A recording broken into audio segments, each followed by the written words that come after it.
আমার কপিলে আমাকে একটা সেন দিছিল, এটা নিয়ে আমি একটা ভিডিও বানাইছিলাম যে আমার কপিলে আমাকে একটা সেন দিছে।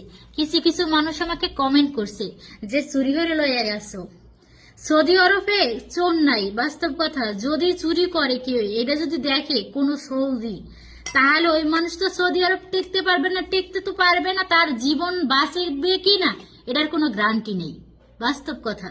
যদি একবার আমি যদি ওইটা চুরি করে আনতাম, তাহলে যদি ওইটা দেখতে দেখেন ভালোবেসে আজকে এটা দিচ্ছে, এটা নিয়ে আইছি, এটা আর আমার কপিলের লাগবে না। যাই হোক, এটা যদি আমি চুরি করে আনতাম, যদি না বইলে আনতাম, তাহলে বলতো সময় আল্লাহ তাল সূত্র কালাম সূত্র তালি আনাবেত হাদা সগালা আনা মায়াকবা ওয়াল্লাহ সগালা এন্তিরো হাদা আনা মায়াকবা।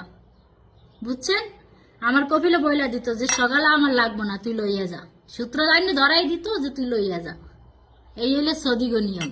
কারণ এটা বইলে আনছে, একটা জিনিস যদি লাগে হাত দিয়ে ধরি না, বইলে আনি যে আমার এই জিনিসটা লাগবে, আমাকে এই জিনিসটা দিই, সাথে সাথে দিয়ে দেবে। আর এটা যদি আমি চুরি করে আনি, তাহলে পুলিশ আইন আমাকে ধরাই দেবে যে লইয়া দৌড়া।